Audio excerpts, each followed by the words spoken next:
तो देखो यार, फाइनली बॉलीवुड की तरफ से निकल के आने वाली इस साल की मोस्ट एंटिसिपेटेड सबसे बड़ी मूवी यानी कि वॉर 2 फाइनली सिनेमा घरों के अंदर निकल के आ चुकी है। और ये कहना गलत नहीं होगा कि इसकी अनाउंसमेंट के बाद से ही जो है फैंस के अंदर इसको लेके काफी ज्यादा हाइप बनी हुई थी। तो किस तरीके की ये मूवी है और सबसे इम्पोर्टेंट बात, जो आगे आने वाली मूवीज है उसको किस तरीके का सेटअप करती है ये मूवी, और क्या खुद ये डिलीवर कर पाती है नहीं कर पाती है, मेरा क्या ओपिनियंस है, कैसा मेरा एक्सपीरियंस रहा है, चलिए आज की इस वीडियो में उसके बारे में ही बात करते हैं।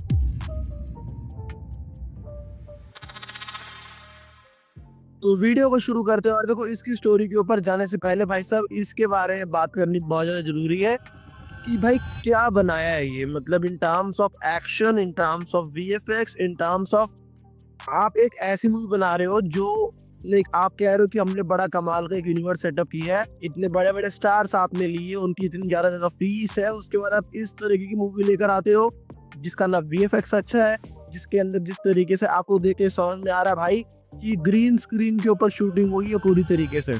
एंड बिलीव मैं इस बात को बिल्कुल मजाक में नहीं बोल रहा हूँ भाई, एक्शन के नाम पे कुछ का मतलब कुछ भी हो रहा है भाई, इसके अंदर कुछ भी हो रहा है सीरियसली। उसके बारे में हम लोग आगे बात करने वाले हैं।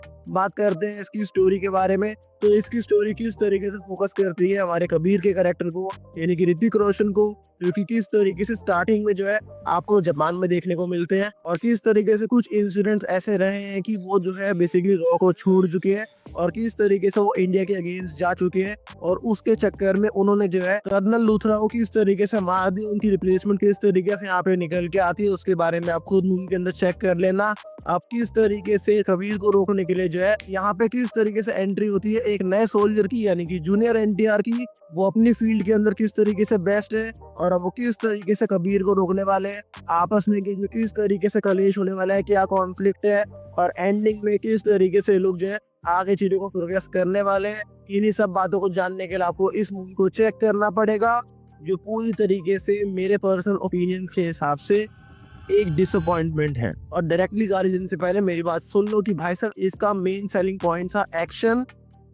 एक्शन के नाम पे कुछ भी किया भाई इन लोगों ने, कहीं से भी कहीं भी कुछ भी चल रहा है, मतलब एक्सप्लोजन हो रहा है, आपको दिख रहा है कि ग्रीन स्क्रीन यूज की गई है, इतना पैसा साला जाके जल रहा है, ये समझ में नहीं आ रहा। और जब हम लोग बोलते हैं ना कि स्पाई यूनिवर्स से हम लोग क्यों उम्मीद करते हैं, क्यों ये कुछ कर सकते हैं, क्यों अपने वीएफएक्स को बेटर कर सकते हैं, क्योंकि इनसे ज्यादा पैसा लिटरली कोई नहीं लगा सकता है। अगर इनसे नहीं हो रहा है तो पता नहीं भाई किससे होगा। और काफी हद तक ना आपको इसके अंदर ना एक वो इंटेंट की कमी देखने को मिलती है। आपको एंडिंग आते आते इस तरीके की फीलिंग आने वाली है कि ये लोग कह रहे हैं जी हो गया बस, स्टार्टिंग थोड़ी अच्छी करते हैं लेकिन एंडिंग आते आते हक दिया है मूवी ने बिल्कुल। तो एक एक करके जल्दी से बात करते हैं। देखो इसके पॉजिटिव पार्ट के बारे में, इसका जो पहला पॉजिटिव पार्ट मेरे को लगा वो है भाई साहब ऋतिक रोशन की एक्टिंग। बंदा अपने दम पे इकलौते तरीके से इस मूवी को लेके चल रहा है, मतलब सिर्फ उनकी स्टारडम है वो नहीं, एक्टिंग वाइज काम किया है बंदे ने। साथ में आपको देखने को मिल रहा है जूनियर एनटीआर, उनका जितना काम है, उनके लाइक जिस तरह की उनकी हिंदी है आप उसको डिसेंट बोलोगे और उनसे एज सच कोई इतनी बड़ी कंप्लेंट नहीं है। जहाँ तक बात रही कियारा आडवाणी के बारे में, उनका काम सिर्फ इस तरीके से किया गया भाई साहब कि हाँ एक लाइक आई कैंडी चाहिए जी आपके सामने पेश है, एक हीरोइन चाहिए आपके सामने पेश है, एक वो रोमांटिक एंगल को शो करना था तो भाई साहब इसलिए वो इस मूवी के अंदर है। पता नहीं उनका क्या रोल था, क्यों है, समझ में नहीं आया कुछ। और मूवी की परेशानियां ना यहाँ पे खत्म नहीं होती है भाई साहब। इसका जो वीएफएक्स है वाहियात, मतलब एक होता है कि हाँ थोड़ा बहुत प्रॉब्लम हो रही है, नहीं वाहियात, बिल्कुल वाहियात। और उससे ज्यादा दिक्कत होती है इसके एक्शन सीक्वेंस के अंदर, कोई लॉजिक नहीं है उसके पीछे, कुछ भी चल रहा है, कहीं भी लड़ रहे हैं, मतलब हर 5-10 मिनट के अंदर जो है एक एक्शन सीन देखने को मिल रहा है।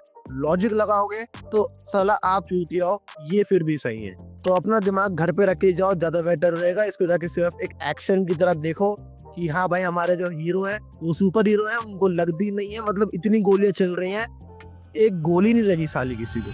तो बेसिकली मैं इस मूवी को देखने में काफी हद तक ये बोल सकता हूँ कि मैं ना इसको देखते हुए काफी लाइक डिसअपॉइंट हुआ। जिस तरीके से इसका एक एंडिंग सीन भी निकल के आता है वो आगे वाली मूवीज के लिए सेटअप किया गया है, लेकिन जिस तरीके से आप इससे उम्मीद करते हो ये कहीं पर भी डिलीवर नहीं करती है। और मैं पर्सनली इस मूवी को रेट करूंगा 2.5 out of 5 star. It's an average film, तो अब आप लोगों ने इसको चेक किया नहीं किया, आपके इसके ऊपर क्या ओपिनियन है, अपने थॉट्स नीचे कमेंट सेक्शन में मेंशन करके बताओ। बाकी मिलता हूँ आप लोगों से एक नई वीडियो में एक नए रिव्यू के साथ। तब तक के लिए good bye, love you and take care and keep watching Cinema Alive 33।